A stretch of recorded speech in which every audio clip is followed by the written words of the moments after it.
Looking for something delicious to do with brisket? Well, look no further. These Brisket Quesabirria Tacos will eat your old El Paso tacos for dinner.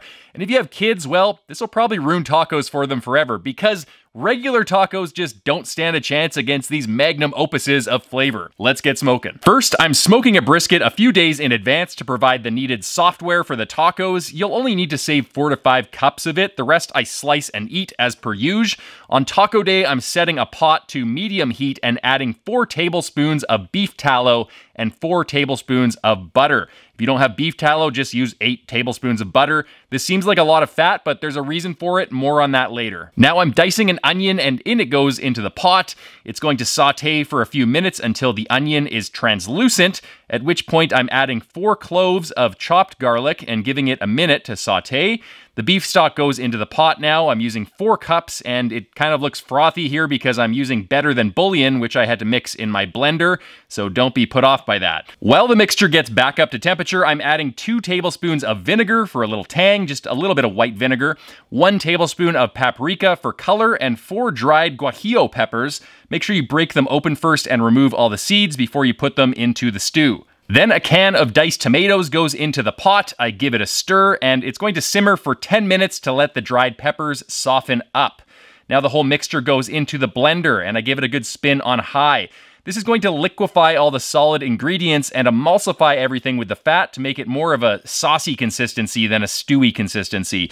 It should kind of look like buffalo sauce. And that's the reason we added so much fat to begin with. We need that fat in order to emulsify with the other ingredients and thicken up the stew. Now, traditionally, birria or birria, I hope I'm pronouncing that right for my Spanish audience out there. Please forgive me if I'm not. But traditionally, it is more of a stew, and it has a stew with some solid ingredients in it, and then there is a thin layer of oil on the top, and that oil is what you dip the tacos in and you fry it up on the griddle with to give the taco shell its signature crunch. But I'm departing from tradition here and making more of a buffalo sauce consistency because I really want the sauce to stick to the tacos when I dip them. Now the birria goes back into the pot on medium-low heat, and I add the brisket. It's going to simmer in there for around 20 minutes. Remember, the brisket is already cooked, so overdoing it with more time in the stew is going to make it overcooked and mushy.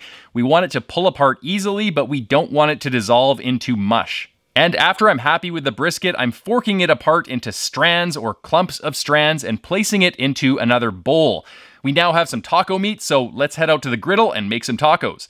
Now, you can use a pan on your stove for this. Cast iron is best. But I like to use my Blackstone griddle because it has a ton of metal and thermal mass to transfer energy to the tacos and get them nice and crispy and a little bit charred, just how I like them. I'm preparing the griddle with some tallow, and then I'm dipping a taco shell in the birria stew, and on it goes onto the griddle. You can use corn tortillas or flour tortillas. I've made these tacos with both, and I honestly don't have a preference. I might give a slight edge to the flour tortillas because they're a little bit easier to work with, and they don't risk cracking or crumbling as much as the corn tortillas do.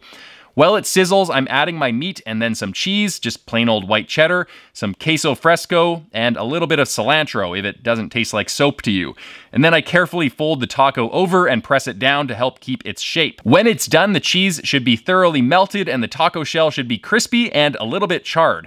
Now that's a thing of beauty. Beefy, smoky, cheesy, fried. If you want to add an extra kick of flavor, you can even drizzle the birria stew over the tacos, or like I said before, you can dip them into the stew before you chow down on them. These were absolutely delicious, and it's going to be hard to go back to regular tacos, but I might not need to because my wife loved these tacos so much that I doubt I'll be cooking tacos the regular way from now on anyway. Happy smoking, guys.